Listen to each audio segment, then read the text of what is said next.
Assalamualaikum warahmatullahi wabarakatuh. Welcome back to Diary Rosi Channel. Baik teman-teman, pada kesempatan kali ini Rosi akan memaparkan tentang rangkuman administrasi penatagunaan tanah. Nah, bagi teman-teman yang sudah membaca bukunya nih, pasti sudah tahu banget nih tentang administrasi penatagunaan tanah. Bagaimana teorinya, baik maupun bagaimana pengaplikasiannya dalam kehidupan sehari-hari. Oke, pada kesempatan kali ini Rosi akan menyampaikan rangkuman tentang administrasi penatagunaan tanah yang diawali dengan paparan mengenai pengertian. Pada saat ini ya, Rosi mengambil pengertian yang dicetuskan oleh R. Suprapto terkait penatagunaan tanah. Tapi sebelum kita ke teori, kita pelajari dulu tentang apa sih penatagunaan tanah itu. Saat ini, ketentuan mengenai penatagunaan tanah diatur dalam Peraturan Pemerintah Nomor 16 Tahun 2004 tentang penatagunaan tanah. Dalam pasal 1 angka 1, peraturan ini disebutkan bahwa penatagunaan tanah sama dengan pola pengelolaan tata guna tanah yang meliputi penguasaan, penggunaan, dan pemanfaatan tanah yang berwujud konsolidasi, pemanfaatan tanah melalui pengaturan kelembagaan yang terkait dengan pemanfaatan tanah sebagai satu kesatuan sistem untuk kepentingan masyarakat secara adil. Penatagunaan tanah juga mencakup arti memelihara. Tanah itu harus dipelihara baik-baik menurut cara yang lazim dikerjakan di daerah yang bersangkutan, sesuai dengan petunjuk-petunjuk dari jawatan-jawatan yang bersangkutan agar bertambah kesuburannya serta dicegah kerusakannya. Kewajiban memelihara tanah ini tidak saja dibebankan kepada pemiliknya atau pemegang haknya yang bersangkutan, melainkan menjadi beban pula bagi setiap orang dan badan hukum adat instansi yang mempunyai suatu hubungan hukum dengan tanah. Nah, itulah yang menjadi prolog atau pembuka pada sesi administrasi penatagunaan tanah.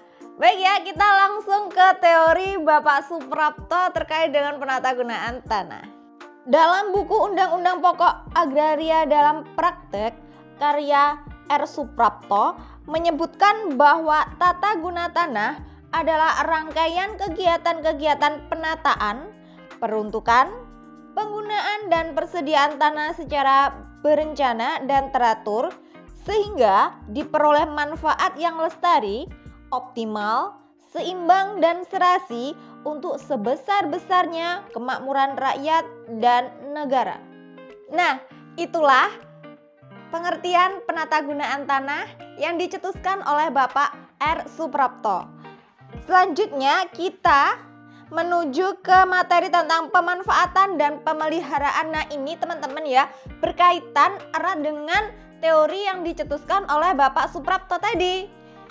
Nah, pemanfaatan dan pemeliharaan tanah itu tertuang dalam PP nomor 16 tahun 2004. Di sini nih intinya untuk pemanfaatan dan pemeliharaan itu disesuaikan dengan petunjuk dari jawatan yang bersangkutan, teman-teman.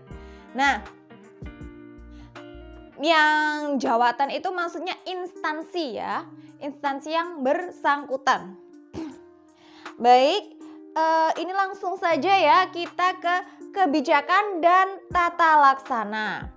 Dalam kebijakan dan tata laksana ini ada beberapa peraturan yang menaungi, seperti yang pertama itu ada Undang-Undang Nomor 26 Tahun 2007 tentang penataan ruang. Nah, di sini ada RT/RW ini maksudnya adalah rencana tata ruang dan wilayah baik nasional, provinsi, kabupaten, kota, dan penyelenggaraan penataan ruang. Nah, ini mengapa kok dipisah-pisahkan? Agar antara rencana tata ruang dan wilayah nasional, provinsi, kabupaten maupun kota ini tidak terjadi overlapping dalam memanfaatkan tanah yang ada di suatu wilayah. Baik.